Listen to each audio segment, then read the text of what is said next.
Param! Vamos começar aqui hoje mais uma live da Musicar. O Instagram está informando o pessoal aí que estamos online. Hoje eu vou receber um convidado muito legal, Danilo Filho. Danilo Filho, ele que é ator, arte educador. Tcharam. Vamos esperar aí uns minutinhos para o pessoal entrar. Viu, Danilo? Que eu tô te vendo aí.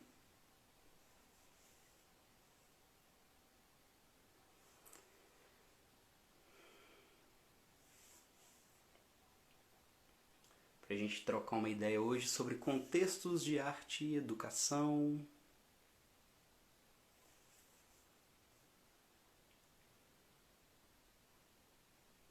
A gente vai falar de projetos, a gente vai falar sobre estratégias performativas, né? Como que a gente transforma a escola, o espaço escolar num viveiro criativo, um lugar performático, não é isso? Estou também um pouquinho curioso para saber do Danilo aí quais são os projetos que ele está desenvolvendo. A gente vai falar também um pouquinho sobre o papel do professor como um produtor cultural e também sobre a experiência criativa na produção de cultura, né? Como que é a atuação aí do professor como artista e como produtor cultural, onde são as fronteiras, se é que elas existem, entre a arte e a educação. Olá, Isabel, boa noite, bem-vinda. Vamos ver quem mais está chegando por aí para a nossa live de hoje. Tô dando aí 2 minutinhos para o pessoal entrar. E aí, Ítalo, boa noite. Estamos aguardando aí o pessoal que está chegando. Edilson Guzmão, boa noite. Vamos ficar aí com a gente. A gente vai falar hoje de arte e educação, contextos de arte e educação, quais são os contextos em que a arte e a educação ocorre, e temos aqui o Danilo Filho, que já está aguardando aí para entrar aqui na nossa live.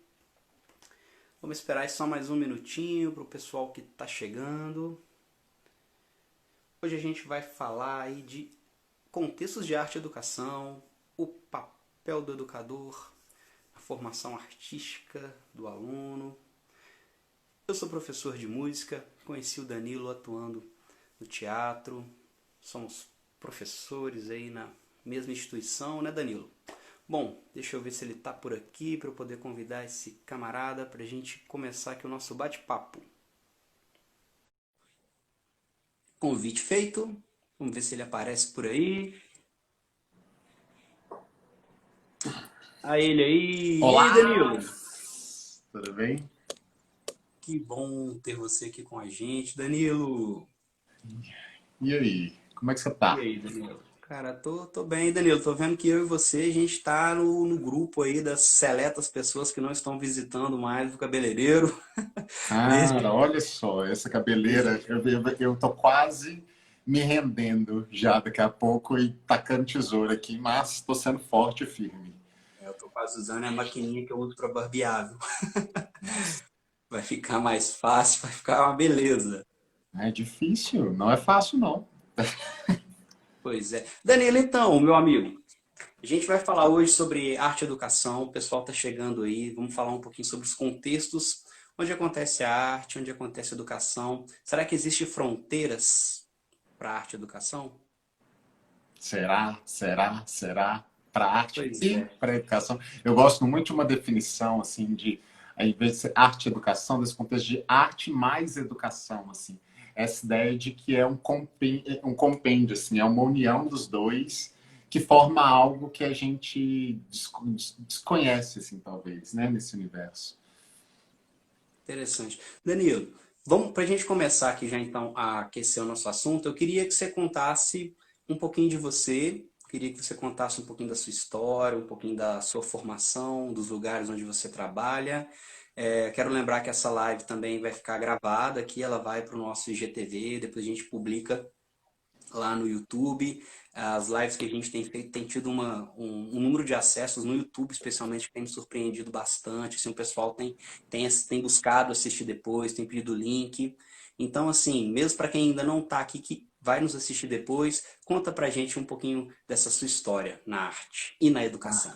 Vamos lá. Eu gosto muito de hoje em dia, eu tenho começado a dizer assim, né? Quando me perguntam quem sou eu, o que eu faço, eu falo que eu sou um espalhador de palavras de amor, assim, de beleza no mundo e faço isso através da arte e da educação, assim, que tem sido os meus os meus objetos de aprofundamento, assim, de profundidade no que dizer. Mas, enfim, falando em sentidos práticos, eu sou formado em artes cênicas aqui pela UFMG, mas logo depois fiz um mestrado, sou mestre em educação, em artes visuais e mediação pela Universidade Complutense de Madrid. Então, fui fazer um mestrado lá sobre performance e metodologia, sobre performatividade e mediação em contextos educativos não formais, assim, na verdade. Então, fui pesquisar museu, fui compreender um pouco dessa relação e de como que se mesclam as questões entre teatro, artes visuais e educação para poder ajudar as pessoas, na verdade, convidar as pessoas a ter um olhar diferente sobre a arte.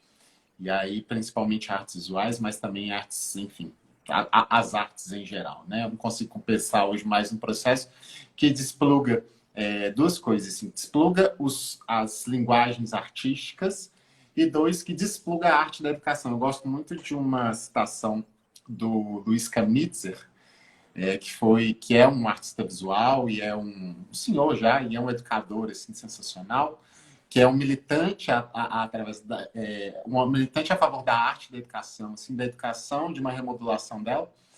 E ele escreveu uma vez uma frase que assim, arte e educação não são coisas diferentes, são ramificações distintas de uma base em comum. Então, dessa ideia de que em determinado momento da vida, assim, na verdade, arte e educação era uma coisa só, mas que em determinado momento da história alguém resolveu dizer, não, isso aqui é arte, não, isso aqui é educação, né?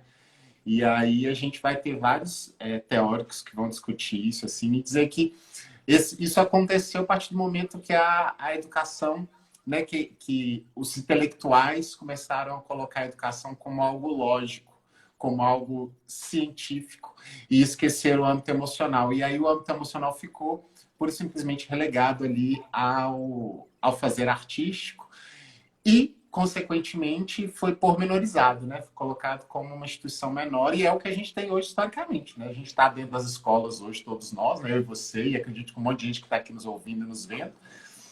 E nós que somos arte educadores, que trabalhamos em contextos escolares, a gente sabe o quanto que a gente é marginalizado, o quanto a gente é deixado para baixo, né? A gente já começa numa estrutura de sistema, né? Do número de aulas, de uma carga horária, mas depois perpassa pela arquitetura da escola, que não compreende, em sua grande maioria, espaços adequados para isso acontecer, né? Materialidade, enfim.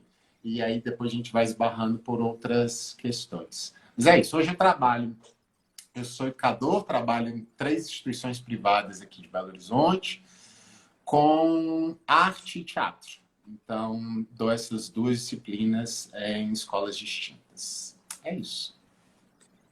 Que interessante, Danilo. E me conta um pouco mais. Então, esse projeto que você trabalhou com arte, né, com múltiplas linguagens artísticas, ele aconteceu durante seu mestrado na Espanha.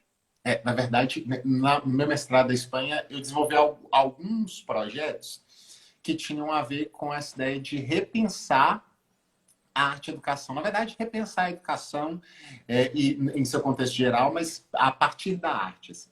Então, eu desenvolvo projetos desde mediação em exposições de arte contemporânea, pensando a partir do viés performático, a partir do viés performativo ali, para poder trazer um espectador, né, um apreciador mais ativo e menos passivo. E o que é isso? Né? Pensando muito através do jogo, pensando muito através do humor, pensando através de integrar essa pessoa na construção desse conhecimento. Mas, em especial, eu até trouxe aqui para mostrar para vocês, eu tive um projeto lá voltado, já que nós estamos na Musicar, um projeto de residência artística que eu consegui aprovar junto com um amigo meu. Eu não sou músico, não tenho formação musical, e aí eu estava na Espanha vivendo, fazendo mestrado, e eles desenvolveram, surgiu lá mostrando esse encarte aqui, porque teve uma publicação e tal, que era Olha, que esse legal. chamado Levadura, que era um projeto, um programa de residência artística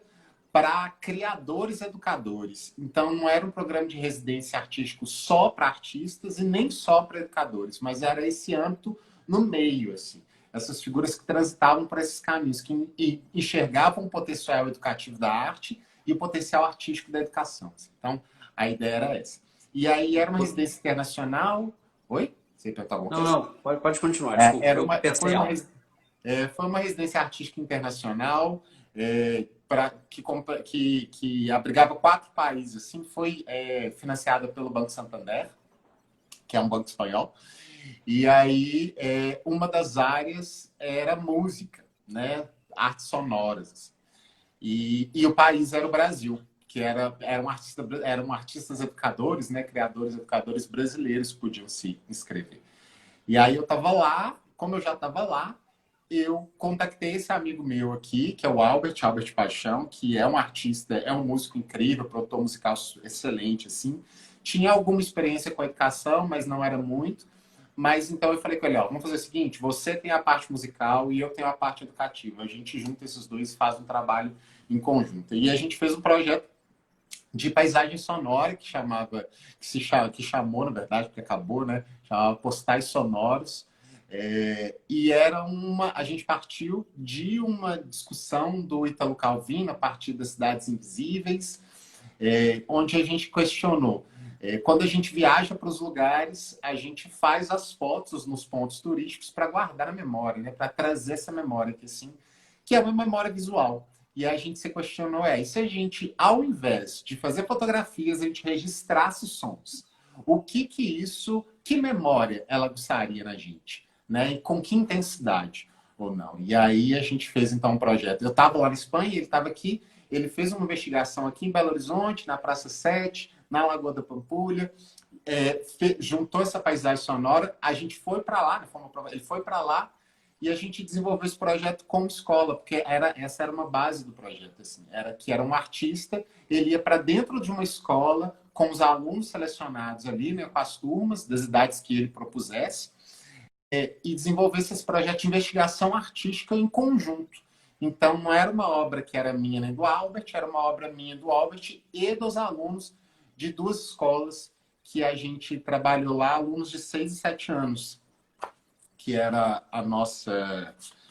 foi o nosso foco. Tem até umas fotinhos aqui dessa galera, a gente fazendo uma investigação de som, a gente fazendo uma transposição para o campo visual da edição. Então, tinha a questão da captação, né? Tinha a questão do estudo, tinha a questão da imaginação e da comparação também. Então, foi um projeto incrível, assim, foi super legal. Quando você divide, né, quando você divide o caráter investigativo para a produção de uma obra, né, seja visual, audiovisual, teatral, enfim, coreográfica, quando você divide com alguém, né, e nesse caso com crianças, você tem um processo rico de olhares ali, assim. Então foi um trabalho super incrível, assim. Isso ficou publicado na internet. Então eles criaram eles escolheram o que eles achavam que representava aquele lugar. A gente gravou. Depois a gente foi um processo, o processo de edição também foi partilhado com os alunos a partir do momento que eles fizeram. Já que eles não dominavam software, quem dominava era o Albert. O que eles fizeram? A gente transpôs para o visual, né? Que é uma... Bom, vocês que conhecem mais de música, assim, né, quando a gente vai pegar qualquer software de edição de áudio, acredito eu, você divide as camadas em cores, né? Não tem um negócio Sim, assim? sim, é uma possibilidade. Isso, e aí a gente transpôs isso pro caminho, assim. Então a gente fez tiras de cores e nomeou cada tira dessa como um som que a gente tinha gravado lá. E aí os meninos montavam o que que eles achavam que tinha que ficar com mais intensidade, o que que devia ficar na faixa inteira, o que que devia ser só um pedaço, se a gente tinha que dividir aquilo em vários pedaços ao longo da faixa, enfim, ao longo da obra. Interessante. E depois a gente fez isso, finalizou dentro do auditório, que era vinculado a um instituto cultural de lá, que é o Conde Duque. E aí a gente fez um processo de mostrar isso para a comunidade. Assim. Aí foram os pais, enfim, foi um processo incrível. Uau. A gente tem uns vídeos aí no YouTube sobre isso e aí foi muito sensacional. Assim. Foi um projeto incrível. Que interessante. Eu acho que como foi comentado aqui, o Ebert, já aproveitar e mandar um abraço para ele, Ou é, comentou que decisão. realmente é uma riqueza muito grande, Danilo. E quanto tempo, cara, durou esse projeto? Ele se desenvolveu ao longo de quanto tempo? Quais foram assim, as faixas etárias que participaram? Você se lembra? A gente trabalhou com crianças de 6 e 7 anos, né? Então, assim, finalizando a educação infantil, entrando no ensino fundamental um o nosso aqui, Uhum. né? E o projeto teoricamente, foi ao longo de um mês, sabe? Mas a gente fez 6 sessões de 2 horas cada uma. Então, foram 12 horas de curso, de construção, né? A gente se encontrava 2 vezes na semana. A gente foi, então, foi um projeto dividido assim, a gente foi à escola, primeiro, né, fez um trabalho com os alunos, depois de lá a gente saiu, os alunos escolheram qual lugar da cidade eles queriam fazer esse postal sonoro. A gente foi para esse lugar, visitou esse lugar, fez recolhimento, fez o reconhecimento sonoro desse espaço, depois fez a gravação, depois fez a edição e a gente finalizou, assim. E foi sensacional porque tinha um processo ativo dos meninos, protagonismo, assim, né? Tanto de escolha do que eles iam fazer, tanto quanto de como ia finalizar esse processo, né? Então a gente era um pouco canalizador aí desse resultado, na verdade, né? Para entender isso. Cara, exatamente. Eu tô escutando você falar assim e eu tô pensando aqui. Eu já falei isso em outras lives com convidados que chegaram a comentar projetos, sabe? Uma coisa que eu valorizo muito assim, é quando o projeto ele é capaz não só de sensibilizar, não só de gerar, né, o aprendizado, mas também de gerar, sabe, um envolvimento assim engajado, sabe, da onde o aluno, onde ele está preocupado com o processo, Uhum. sabe? Eu acho que isso quando eu olho para a educação brasileira assim de maneira panorâmica, eu vejo um monte de falhas. A gente não precisa ficar enumerando elas assim, mas a falha que, ao meu ver, é a que mais me dói é a falta do engajamento, a falta de como a escola não consegue engajar o aluno e às vezes ela também não consegue engajar o professorado. E como esses atores, né, dentro desse processo da educação, como eles não se engajam. E eu acho que a arte, nesse contexto, com os projetos que eu conheço, com os projetos que eu tenho conhecido ao longo dos anos, eu tenho visto que a arte, né, junto com a educação, a arte mais educação, igual você falou, ela tem um poder de engajar, sabe? Porque eu acho que a gente trabalha muito perto do campo da identidade. Acho que a gente, Uhum. acho que a gente trabalha com uma sensibilização artística que leva o educando que está ali participando dos projetos, participando das atividades, a se identificar e a se reconhecer. E aquilo passa igual você falou no começo, a gente sai de uma coisa que é conteudista, que às vezes é bancária, que a gente transpõe para o papel da escuta e para o papel da participação, Sim, é sabe? isso.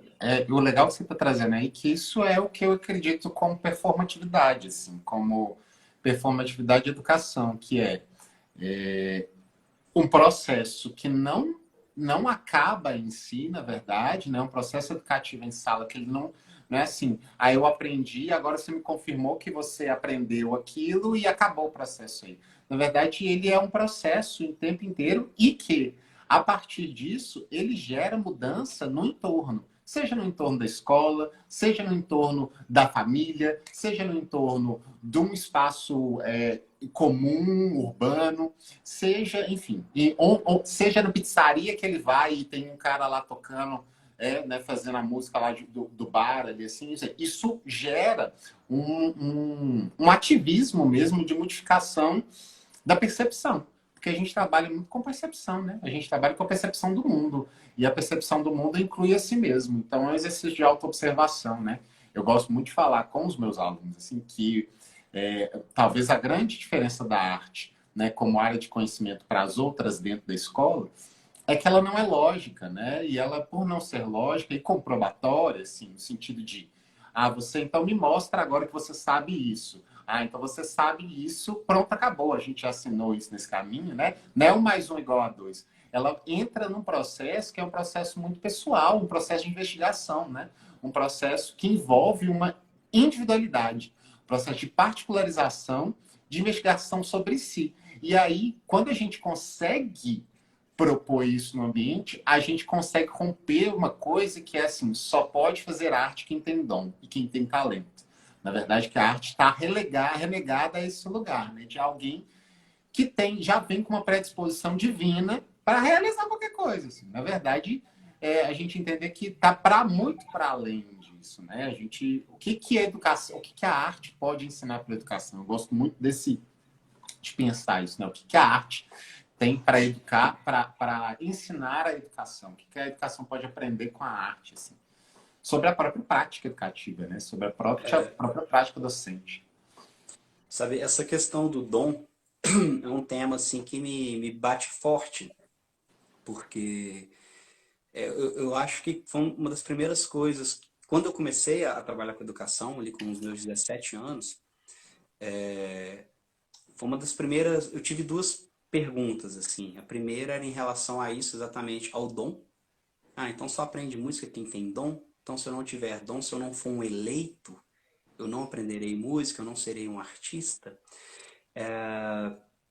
E outra coisa que me era assim muito caro também era a respeito dos processos dolorosos para aprender, sabe? Porque eu vim de escola pública e aonde o processo de aprendizado, não só o processo de aprendizado, como o processo de estar ali era doloroso para mim. Eu fui uma pessoa, eu sou uma pessoa que está na escola a vida inteira e eu sou uma pessoa que até os meus 16, 17 anos eu não queria estar ali, sabe? Por não me identificar, porque eu não me achava como uma pessoa que tinha dom. E se eu levo isso para arte, se eu levo isso para música, é até mais caro ainda, porque, por exemplo, eu fui retirado da banda da escola, da fanfarra, né? Porque eu não sabia tocar. Anos depois eu fui fundar e reger fanfarras por aí. Oh. Então, assim, quando eu vejo, às vezes, uma família, ou pior, quando eu vejo uma criança acreditar, um jovem acreditar que ele não tem dom para algo, isso para mim é um roubo. Ele está sendo roubado, sabe? Ele está sendo roubado por uma ideia que foi criada na sociedade de que a arte ela é para eleitos. Cara, e a gente vai transpor isso para tudo, sabe? Se a gente pegar matemática, que às vezes é ensinada numa escola de uma determinada comunidade e de um outro determinado bairro, a matemática ela é diferente. Ela é ensinada num determinado bairro para uma razão e com uma aplicabilidade lógica. Enquanto numa determinada comunidade, ela é ensinada para que você simplesmente passe na prova e depois você pode esquecer. Uhum. Sabe? Então, assim, a educação. Então, é onde eu volto na questão daquilo que eu falei do engajamento, né? A educação, quando ela não é engajada, quando a educação, quando ela não gera esse engajamento, talvez eu entre numa pauta um pouquinho política, mas ela gera roubo, ela gera perda, sabe? Para as pessoas que estão tendo ali, talvez, a única oportunidade de estar vivendo uma experiência de aprendizado.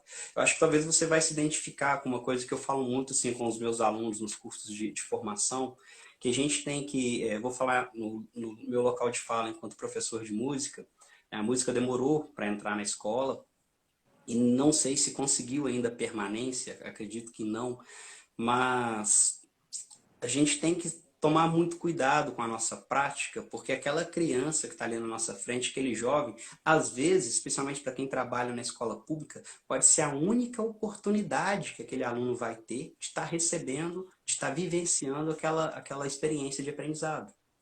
sabe? Pode ser que, se não for você, ele não vai ter outra. E a gente Uhum. nunca sabe quem é a pessoa que está na nossa frente, Danilo. A gente nunca sabe, sabe? Eu fico me perguntando às vezes se a professora do Barack Obama, quando olhou para ele, sabia que ele ia ser o primeiro presidente negro dos Estados Unidos. Nunca, sabe? E eu acho que a arte tem esse potencial de, na educação, trazer isso que você falou, que é muito caro, trazer a humanidade, né? Trazer essa questão da humanidade, de se ver e de se potencializar. E de subjetivar, né, as coisas. Eu acho que esse caráter subjetivo da arte, que olha para as coisas com um olhar de potência, com um olhar, que é um olhar criativo, nada mais é, né? Da gente olhar para uma. Eu lembro sempre de um poeminha assim, da Adélia Prado, que ela diz: Deus às vezes me tira a poesia, olho uma pedra e vejo uma pedra. E eu acho que é isso aí, o olhar artístico é esse lugar, assim, que é o olhar criativo, é o olhar poético, é o olhar que olha para as coisas e não se contenta com o que vê de cara, mas que se aprofunda, que vai até ele e pergunta ao que está sendo observado o que ele tem para poder dizer, né? E aí você se torna um investigador, né? Assim, um ser que desenvolve ali a sua capacidade de experimentar o mundo de diversas formas. Porque é isso. Eu acho que a gente tem vivido um processo de educação assim, que já vem arrastando há muito tempo, e agora talvez a gente esteja se dando conta disso, de que a educação fala de um ponto de vista muito estruturado e não abre margens para que outros olhares sejam dados para as diversas coisas, né? Assim, e eu acho que a arte talvez ela entra aí nesse lugar para poder ir na contramão disso, nadar contra a corrente. Só que não é fácil, né? A gente sabe que não é fácil, né? A gente sabe que existe de novo, assim, existe toda uma estrutura de sistema, né? Que nos relega ali uma quantidade X de aula em detrimento de outras, então que faz essa hierarquização dos conhecimentos, qual conhecimento é mais importante que o outro. Existe também contexto, que é o contexto das escolas, que abraçarem aquilo ali, né? Você está falando aí que a música entrou há pouco tempo. Teatro, então, menos ainda. Assim, eu falo das pessoas que estudaram comigo, eu sempre brinco isso, assim. Eu sou o que está mais no lugar, assim, porque é uma pessoa que tem 15 anos, que dá aula, que trabalha em escola, na grade curricular, como professor de teatro. Assim. E aí isso é muito significativo, assim, a gente entender. Mas passa também por um viés da gente enquanto professor, né? Que é o nosso poder de sala de aula. Eu, na época que eu morei na Espanha, tem aquele prêmio, tem um prêmio, né? Que é o World Teacher Prize, que é um prêmio é um prêmio Nobel De educação. de educação. E na época tinha um professor espanhol indicado, estava entre os 10 finalistas. E aí deu uma entrevista, eu estava lá participando dessa entrevista, que ele deu num espaço lá, e aí ele falou uma frase que eu jamais esqueci, e esse virou tipo o meu lema enquanto educador. Que perguntaram para ele como é que ele conseguiu fazer aquilo, né, que era dominar a sala de aula daquele jeito, se o sistema não impedia ele de fazer, e aí ele disse a seguinte frase: é melhor pedir perdão que pedir permissão. Então, assim, qual era a compreensão dele? De que o universo da sala de aula era dele. Ele era o grande gestor daquele lugar. Então, não existia coordenador, diretor, presidente da República, ministro da Educação que dissesse o que dentro daquela sala de aula, como que ele faria aquilo. Então, ele fazia. E se por acaso aquilo desse ruim, ele assumia o lugar de falar assim, não, gente, desculpa, não vou fazer de novo, e as minhas intenções foram essas, em vez de ir para embaixo. Eu nunca mais esqueci essa frase, porque eu acho que essa frase é uma frase muito empoderadora. É uma Meu, eu tô frase vendo o que... coraçãozinho subir aí, ó, todo mundo que tá assistindo dá coraçãozinho. Repete, o pessoal vai dar coraçãozinho, repete essa frase, Danilo. Dá coraçãozinho aí, pessoal. Essa Repete, por favor, vai lá. Nós já falaram aqui dessa filosofia da lilística, porque assim, eu replico isso em todas as falas que é o ato, assim, eu espero que não tenha nenhum dono de escola aqui que poderia me contratar, ou coordenadores e diretores das escolas que eu trabalho, mas assim, que é o conceito da gente hackear o sistema educativo, que é a gente conseguir ser subversivo sem ser notado. A gente precisa fazer isso hoje, né? A gente precisa entrar debaixo desse caminho, porque é só assim que a gente vai mudar, porque senão a gente fica replicando o modelo que a gente critica, que não é um modelo que funciona, e falando da educação, na arte e educação, que as pessoas acham que assim, todo professor de arte, que a arte por si só já é disruptiva. Ela tem um fator disruptivo, mas existe o tradicional na arte e educação, assim, e a gente Meu precisa olhar para amigo, isso. Né? nem todo mundo que segue a Musicara que sabe que eu sou historiador, né? E que Ó, eu fico, às vezes, horas debruçado em documentos antigos. E um dos trabalhos que eu estou fazendo agora, estava assistindo uma live da ABEM, que é a Associação Brasileira de Educação Musical, e um dos pontos que foi colocados lá, né, lá na live, pela, por uma das participantes, agora não me lembro exatamente qual professora, eu acho que foi a professora Margarete Arruz, se não me engano, que trabalha numa faculdade do Sul, ela disse o seguinte, que, por exemplo, na área de educação musical não se tem uma história da educação musical, sabe? E eu parei e pensei, nossa, e na minha tese de doutorado eu venho levantando uma série de currículos que eu tive acesso por, né, levantamento documental.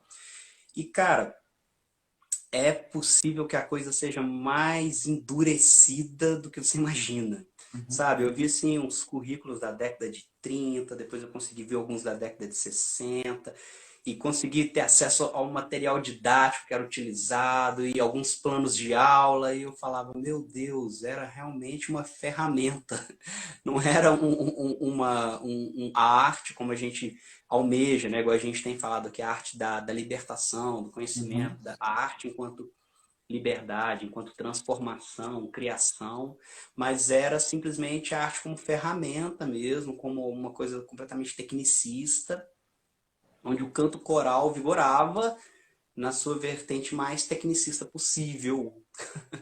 Enfim, né? E com qual intuito, né? Assim, qual era o objetivo disso? Tinha um Como objetivo muito claro, de finalização ali, né? por exemplo, quando a gente pega para olhar, por exemplo, o papel da música na história, né? A gente olhar para o canto orfeônico, por exemplo, que a pátria, o Brasil cantava. Não, era um movimento muito mais para civismo do que para música, sabe? Era muito mais um movimento de civismo do que um movimento de educação musical, sabe? A musicalidade ali, E Vinícius, sabe? ah, tá dando umas Tô... travadas aqui de vez em quando. Pois é, rapaz. Ô Danilo, então, você falou um pouquinho de poesia, né, desse olhar poético que a arte traz. Você falou também um pouquinho sobre a questão da transformação, né? E eu acho que a gente está vivendo um momento atual, assim, um contexto que o mundo está aprendendo para 10 anos, assim, né? A gente está talvez tendo que se reinventar. Sabe, pensando nisso, assim, eu sei que você é um cara também da poesia, eu trouxe um poema para ler. Ó, Queria Mandes. compartilhar um poema que eu recebi alguns anos atrás, e eu sempre esqueço o nome, sempre esqueço o autor, eu sempre preciso parar, ficar lembrando assim, cara, qual que é? Aí eu lembro, aí eu consigo novamente encontrar ele. Mas é um poema que ele se entranhou em mim e que eu acho que ele, nesse momento, ele é muito vivo, assim. E ele vai puxar a próxima reflexão, assim, que eu queria trazer para essa conversa. Ele é mais ou menos assim, ó. Recomeça, se puderes, sem angústia e sem pressa. E os passos que deres nesse caminho duro do futuro, dá-os em liberdade. Enquanto não os alcance, não descanse. De nenhum fruto queira só a metade. E nunca saciado, vá colhendo ilusões sucessivas no pomar. Sempre é sonhar e vendo, acordado, o logro da aventura. És homem, não te esqueças. Só é tua a loucura onde, com lucidez, se reconheças. E aí eu me pergunto e também lanço a pergunta para você. No contexto atual, pandemia, educação remota, você perto da tela, a pessoa do outro lado da tela, isso também acontecendo nas aulas, na escola.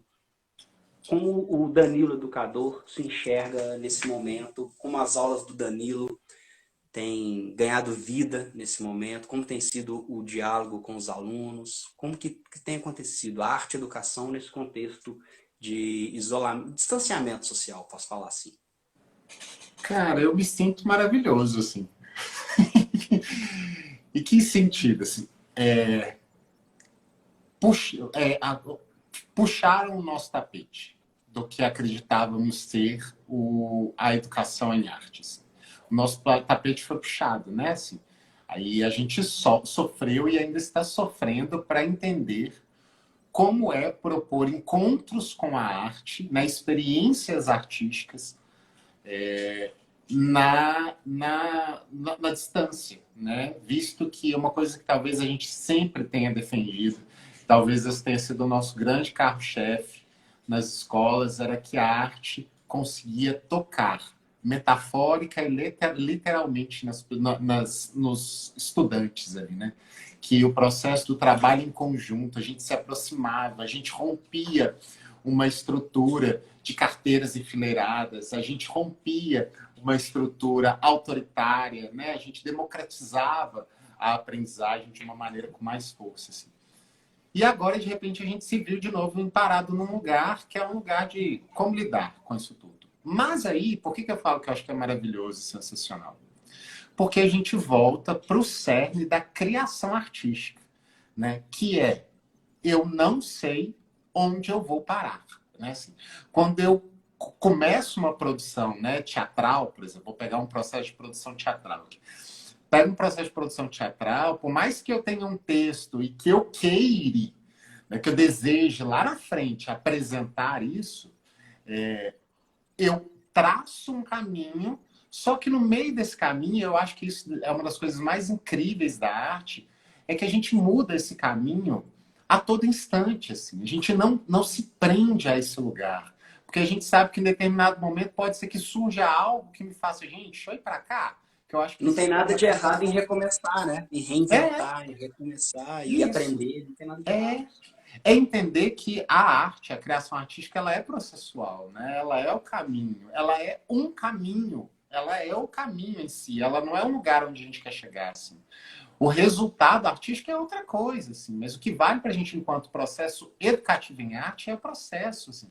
E aí eu acho que a gente está descobrindo, eu tenho descoberto e feito experimentos nesse contexto. Alguns bem-sucedidos, assim, mas outros super falhos. E tá tudo certo, saca? Assim, nesse lugar. Acho que é tudo certo. É, o que o Webber acabou de dizer assim. E o processo é a vida, porque a vida não é certeira e não é perfeita. Assim. E o processo educativo não vai ser em sala de aula ou por trás desse equipamento tecnológico aqui. Assim. O lance é, se a gente ficar fixo e preso ao que a gente já fazia antes, provavelmente a gente já começa com o jogo perdido. Assim porque a gente sabe que não vai funcionar, sabe? E eu também me questiono se é só uma adaptação do que a gente fazia. Talvez a gente está tendo uma oportunidade de criar um novo caminho, de treinar isso, para que quando a gente volte para o processo presencial, a gente já esteja ensaiado nessa dinâmica de se puxar o alto tapete, assim, o próprio tapete, né? Para que você possa construir esse caminho. Porque aí você ouve o outro, né? Existe processo de protagonista do aluno. Eu estava brincando outro dia com uma professora amiga minha que, assim, a gente sempre disse, né? Eu não sei vocês aí da música, mas eu sempre escutei isso dos meus... E eu sempre disse isso também dos meus colegas que são educadores e arte-educadores, que eles diziam, eu quero dar aula de teatro, aula de música, aula de dança para quem quer. Eu não quero ficar sendo obrigada a dar aula de 35. Agora a gente está tendo a oportunidade de dar aula para quem quer. Assim. Por quê? Eu estou do lado de lá, eu não sei se o aluno está com a câmera desligada, ele está com o áudio desligado. Eu não sei se ele está ali, eu não sei se ele está focado no que a gente está construindo, eu não sei se ele está assistindo Netflix, se ele voltou para a cama para dormir e deixou lá tocando o negócio. Ou seja, eu perdi completamente o domínio dessa atenção do aluno. E aí, assim, eu tenho 2 pontos. O primeiro ponto é que aquele aluno que gosta daquilo, ele vai entrar no esquema e ele vai te dar o retorno. E 2, eu vou ter que me reinventar nessa relação, ou seja, a relação com o meu aluno, meu estudante, vai ter que ser muito mais dialógica para a construção em conjunto desse processo do que hierárquica, assim, de vamos lá, faça isso, pega aquilo. E mais ainda pensando que é materialidade, né? A gente trabalha com arte, a gente trabalha com materialidade, né? O seu trabalho, vocês que são da música, vocês trabalham com os instrumentos, são o carro-chefe, por mais que você pense em outras possibilidades. Quem é das artes visuais, a materialidade é importantíssima. O teatro também, assim, porque eu preciso, na verdade, a materialidade do teatro é o outro, e eu não tenho outro para dialogar. O aluno está sozinho na casa dele. E aí? Como é que vai acontecer? Então a gente ainda tem que repensar essa dinâmica para ver, né, como que vai lidar. Porque não é instrumentista, né? Não é tecnicista, né? Pega o instrumento e toca. Porque aquele que quer pegar o instrumento e toca, ele vai fazer. Ponto. Né? Exatamente, exatamente. É porque a gente acaba que chega num lugar, né, onde a aula de arte nesse modelo, ela tem que continuar sendo tão provocativa em relação à criatividade quanto sempre foi, com uma distância que a gente desconhecia, vamos dizer assim, uma distância que a gente usava esporadicamente. Basta a gente puxar os dados aqui do Instagram, a quantidade de live que tem agora. Não é isso? E então a gente tem que continuar despertando essa criatividade numa distância que a gente desconhecia e sem se tornar tutorial, Danilo. Sim. A gente não é tutorial, sabe? Não é tutorial de aula de música, não é tutorial de aula de teatro, sabe? E aí é onde que eu fico pensando, sabe? Eu nunca li tanto quanto eu tô lendo, eu nunca estudei tanto quanto eu tô estudando, eu nunca tive tanta dúvida quanto eu tô tendo, sabe? E eu acho que isso é transformador. A ponto de que esse estudo, essas leituras, essas dúvidas, elas são para um momento específico, mas elas vão refletir lá na frente. Um lá Sim. na frente que eu vejo que a gente vai chegar com um pouco mais de ferramentas, digamos assim, sabe? Eu digo a ferramenta no bom sentido, assim, o uso da ferramenta tecnológica, né? Porque um tempo atrás a tecnologia ela funcionava para o lazer, agora a gente está usando ela para trabalhar, a gente está usando ela para se comunicar e a gente está usando ela para fazer arte. Como, né? Na verdade, eu acho que a gente ainda está descobrindo como é fazer arte, como é fazer educação em arte com essa ferramenta virtual, né? E eu acho que esse é o lugar que eu gosto de que a Maria Caso e o Luiz Kaminitsa, que são duas referências para mim na arte e educação, assim, de pensadores teóricos, vamos dizer, do professor como produtor cultural, sabe? Eu gosto muito dessa expressão, assim. E o que é isso, assim? É a gente reconhecer que a gente não é um mero reprodutor e transmissor de conteúdo, assim. A gente é, na verdade, um gerador de uma experiência. Eu gosto de uma outra frase da Viola Spolin, que é uma teórica teatral, que ela fala assim, que o aprendizado só se dá na experiência. Ninguém ensina nada a ninguém. Assim. Eu não ensino nada a ninguém. O outro aprende quando ele experimenta e experiencia aquilo. Assim. Você não vai ensinar ninguém a tocar violão. A pessoa só vai tocar violão e aprender a tocar violão se ele experimentar o tocar violão. Assim.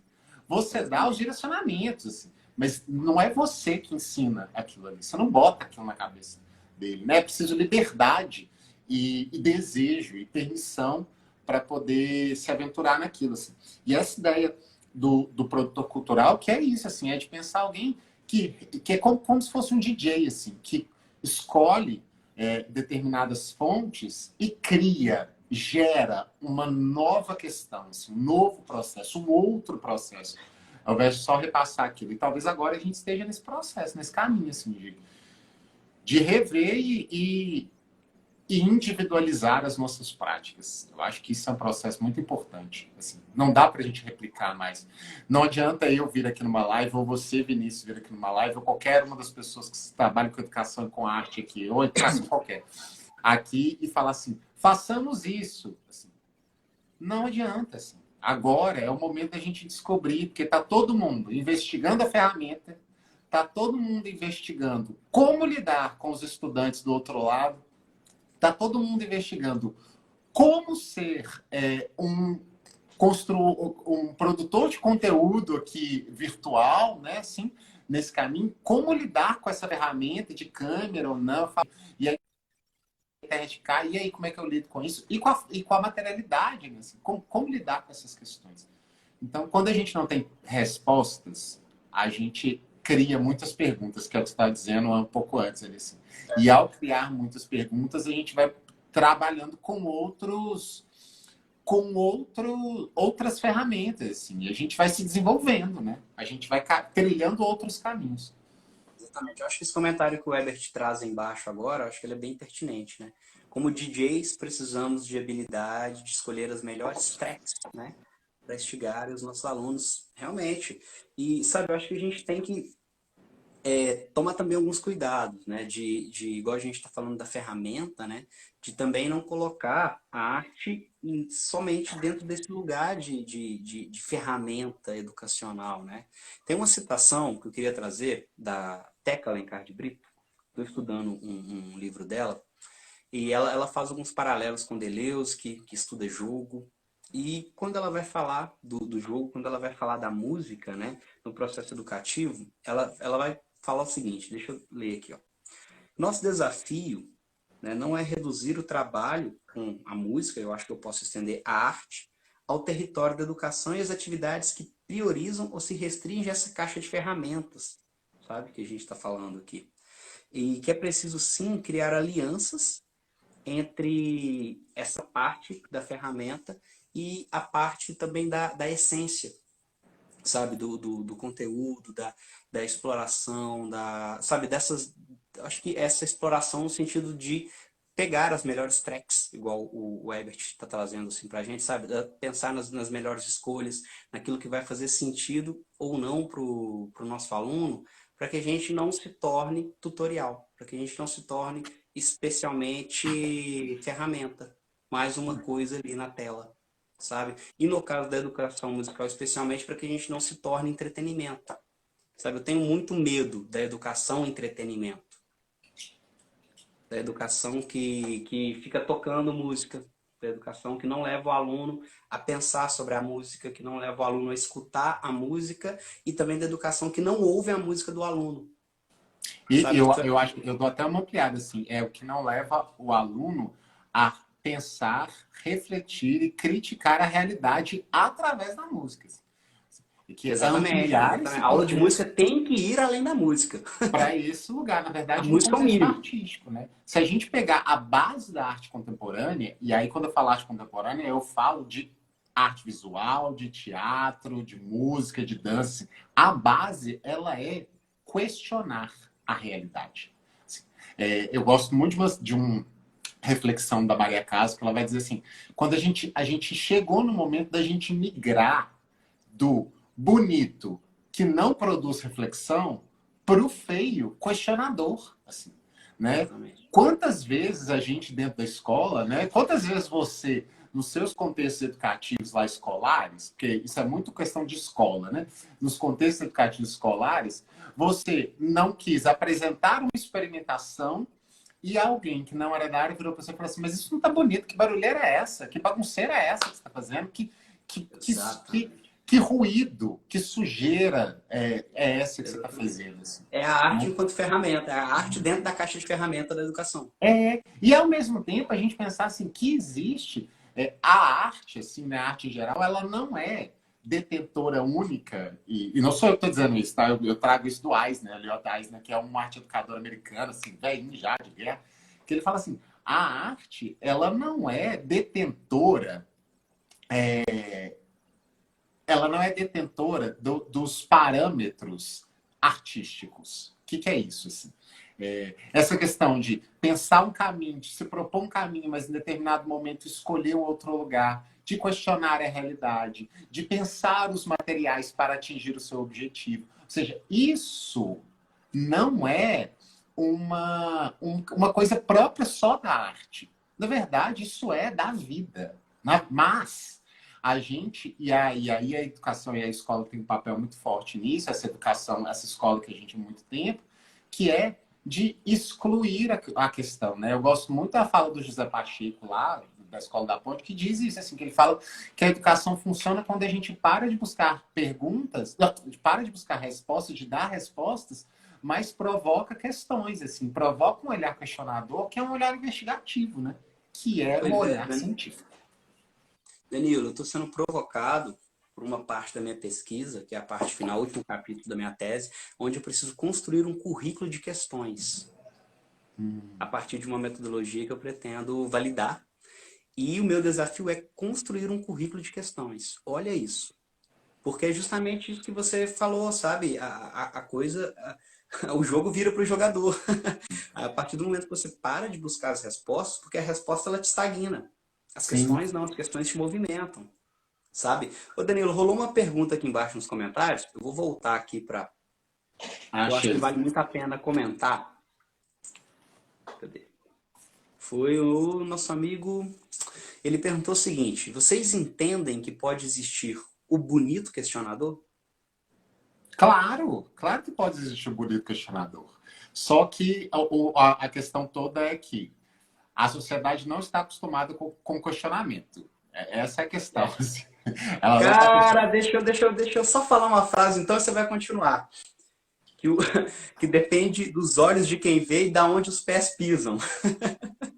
Exatamente, assim. Essa questão do bonito é uma coisa que, assim, eu vou pegar numa questão das artes visuais, assim. Beleza.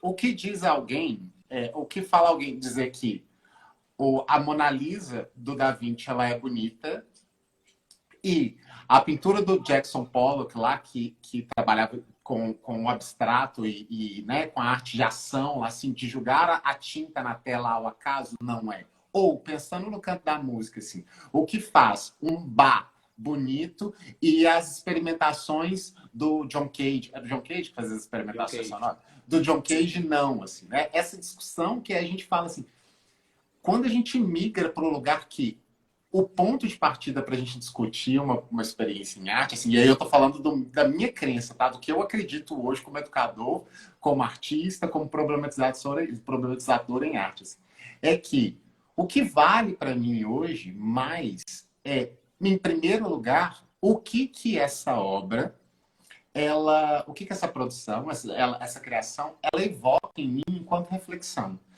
E aí é o que a gente vai falar assim. O que eu fico pensando hoje tem um crítico nas artes visuais, que do Nordeste cearense, assim, que eu gosto muito dele, que ele problematiza um negócio que ele fala assim: na arte contemporânea, e aí eu estendo para qualquer linguagem artística, na arte contemporânea, a gente hoje vai tentar buscar a reflexão e a melhor maneira estética de apresentar essa reflexão. Aí você tem uma obra potentíssima. Claro que quando a gente se depara com uma obra de arte que é só questionadora e ela não é nada, né, assim, e ela não me evoca nenhum apelo estético, né, nenhuma emoção estética, eu olho para ela e falo assim, tá, ela me coloca no outro Exatamente. lado. Eu acho que a produção artística, Danilo, assim, pegando agora na produção artística, que, enfim, a educação artística vai acabar chegando nela uma hora, né? Eu acho que ela tem dois tipos de significado, sabe? Eu acho que ela tem um significado que é intrínseco dela, já respondendo a última pergunta que eu vi rolar aqui. Eu acho que ela tem um valor intrínseco que está dentro dela e que vamos pegar uma pintura, é tela e tinta. Isso é o valor intrínseco dela. Eu acho que ela tem um valor delineado, que é um valor que a sociedade e o olhar dessa sociedade, a partir da onde às vezes o local de visão dessa sociedade, de determinado grupo ou do indivíduo, classifica o belo, sabe? Então ela tem essa questão do material, da materialidade dela, que é intrínseca a ela. A música passa por esse mesmo processo, obviamente, mas ela tem essa questão do significado que é delineado por uma sociedade que classifica. Uhum. E aí a Sim. gente tem o bonito, e aí a gente tem o feio. E aí a gente tem o que choca e o que não choca. Igual você citou, Bach era protestante, né? Então era um belo, se a gente, pelo menos eu considero, é, e que estava protestando, sabe? Então, assim, eu acho que a questão do belo, ele realmente, ele tá nesse olhar, assim, sabe? Eu estive recentemente no Reino Unido, e eu fui agora eu não lembro, acho que foi no Kelvin's Grove Museum. Ah, não, Museu de Arte Moderna de Glasgow. E no Museu de Arte Moderna de Glasgow, eu cheguei, cara, a ver uma montagem que era simplesmente um vídeo onde causa e efeito, onde uma bolinha rolava e caía em um objeto, o objeto arrebentava a corda acendia o fogo queimava uma outra corda, que estourava a lâmpada, que furava o balão e, cara, 11 minutos de vídeo. Eu fiquei os 11 minutos hipnotizado por aquilo ali, sabe? E assim, as pessoas passavam, eu falava, poxa, que e sabe, aquilo ali para mim, a questão o tempo que eu olhava o trabalho daquele artista, eu ficava pensando em questões de causa e efeito da vida, sabe, da sociedade. E quando eu entrei na próxima sala, fotos de imigrantes e histórias embaixo, assim. E aquilo, assim, me fez pensar muito, sabe? Eu fiquei realmente muito pensativo. E para muitas pessoas que passavam ali não tinha o menor efeito, não era belo, ou não mexia, ou não provocava, ou a pessoa não apreciava. Então, eu acho que também essa questão desse valor, né, ele tem um pouco não sei se eu posso chamar de silêncio apreciativo, de uma pausa apreciativa, de um momento de contemplação, E sabe, mais que também. isso hoje também, é de se perguntar, né? Na verdade, hoje a gente, né, se a gente pensar nas obras artísticas não comerciais, assim, né? É que elas vêm, elas requerem que a gente faça pergunta a elas. Que a gente se detenha no olhar apreciativo, mas no olhar investigativo, depois no olhar introspectivo, de pegar aquilo tudo, trazer para cá, significar aquilo, depois de um olhar de preenchimento dessas lacunas que estão ali, com as nossas próprias referências, com a nossa própria vivência, com o nosso próprio repertório, para que assim a obra crie, na verdade, um contexto para a gente, né? Ela crie para a Exatamente. gente um lugar de caminho. Eu gosto de pensar hoje muito assim que uma obra artística, e aí eu levo isso para o contexto educativo, é que ela é a resposta que o artista teve para uma pergunta que ele se fez. Ele se fez uma pergunta, investigou aquilo ali e respondeu com uma obra.